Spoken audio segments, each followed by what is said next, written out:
So for Chapter 5, I have combined sections 1 and 4 together because looking at it, it's talking about the cell cycle and then its basic sort of cell division that it ends up talking about with the asexual reproduction. And there's also sexual reproduction. So that is why I've combined those two together. So the cell cycle, cell cycle is the cell's life. It has four main stages to it. The cell cycle is a regular pattern of growth, DNA replication, and cell division are going to be the main parts of a cell's life. So you can see in this picture right down here that you have the 1, 2, that was great, 2, 3, 4. So those are the four main stages of the cell's life. This is a growth right here, and this is a growth phase right there. This is going to be where the DNA is copied, and then this area over here is going to be where the cell divides. So we will talk about all of those things in a little bit more detail here. So the main stages of the cell cycle are gap 1. I a lot of times refer to them, and other people refer to them as growth 1 and growth 2. But their official names are gap 1 and gap 2. And then you have synthesis and mitosis. So those are the main stages of a cell's life. In gap 1, it's going to be the cell is going to grow and do its normal everyday function. So it will have just gotten done with cell division. It will grow to its normal size, and it will basically start doing its everyday normal things. A lot of our cells in our body never really get out of this G1 phase. They're going to stay in that phase and not go through any cell division after that point. So like cells of your nervous system are going to be examples of ones that stay in this phase. So right over here to the right, you see what is listed there. That is the gap 1. And again, the cell does its normal everyday things, and it's going to replicate organelles and things like that, just basically get the finishing touches on after having divided at times. The next one is the S phase, which stands for synthesis, and the S phase is going to be DNA synthesis. It's going to copy DNA. Once a cell has gotten into the S phase, it has to go through cell division.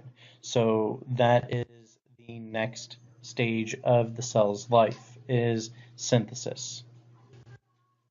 The gap 2 is additional growth. The gap 2 phase is going to be the phase where the cell tries to, it's going to grow and get ready for cell division.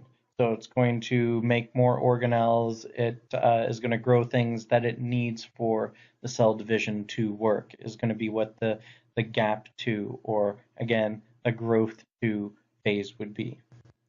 And then the final stage of the cell's life is going to be the M phase, or the mitotic phase. So it's going to include the division of the cell's nucleus, which is the mitosis, and then it's also going to be the division of the cell's cytoplasm, which is going to be known as cytokinesis.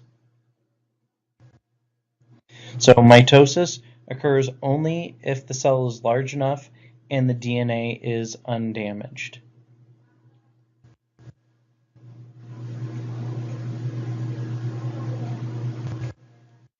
The rate of cell division is going to vary with the need of the type of cells. So here's an example in humans. Skin cells are pretty quick. Every 2 weeks you're going to have the skin cells being replaced.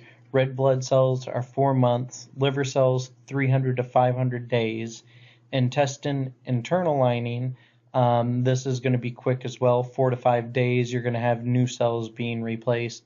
The intestine, muscle, and other tissues, about every 16 years they're going to be replaced.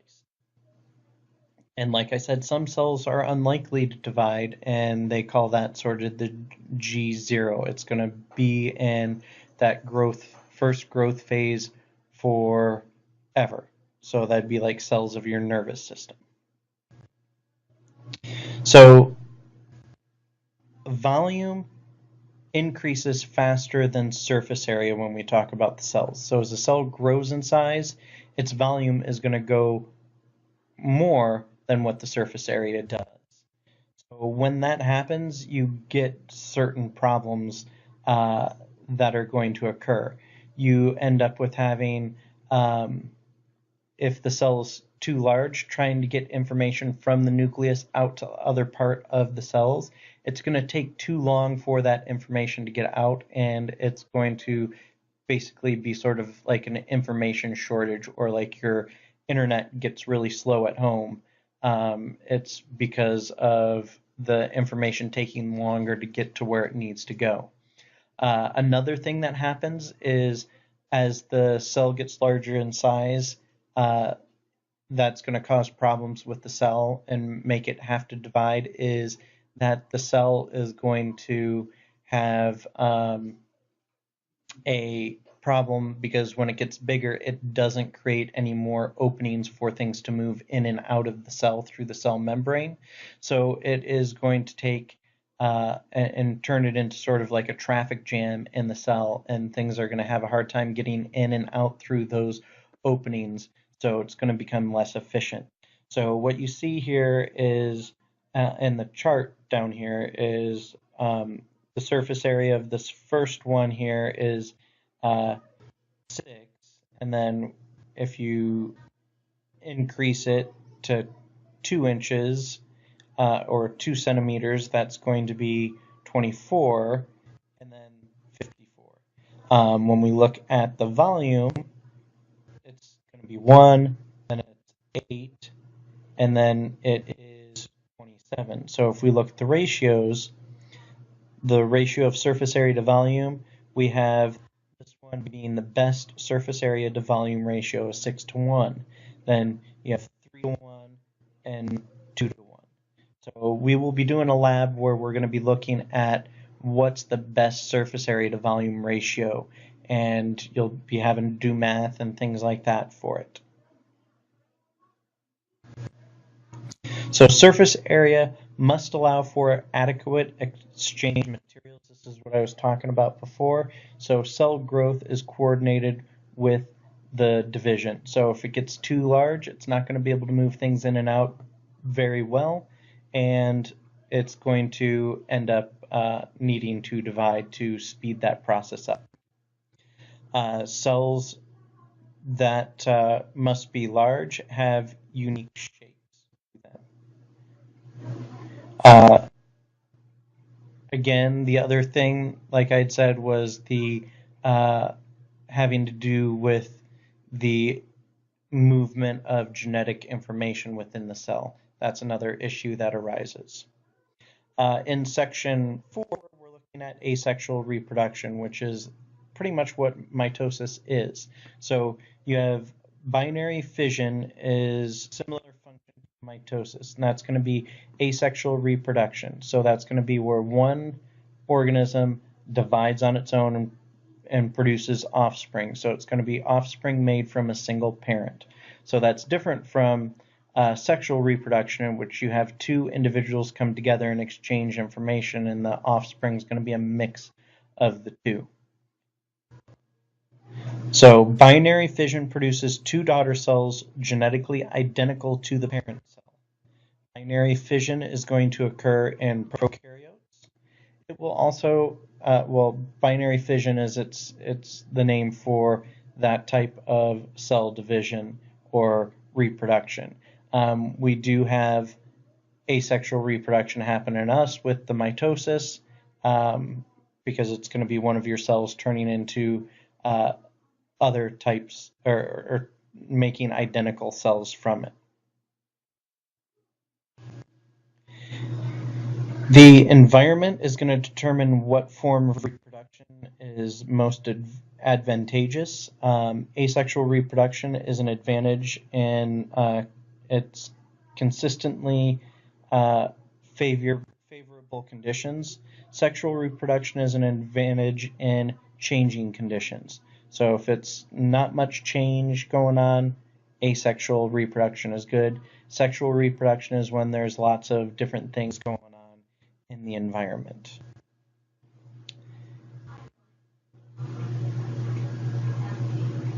Budding is going to be what some eukaryotes do. So budding forms a new organism from a small projection growing on the surface of a parent cell. So in the picture down here, you can see that there's a hydra and yeast, and those little projections coming off of it are buds, and that would end up turning into a new one of those organisms.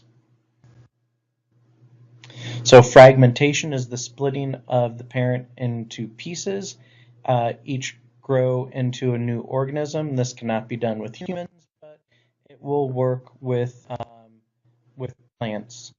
So vegetative reproduction forms a new plant from the modification of a stem or an underground structure on the parent plant. So that is the end of the notes for section 1 and 4.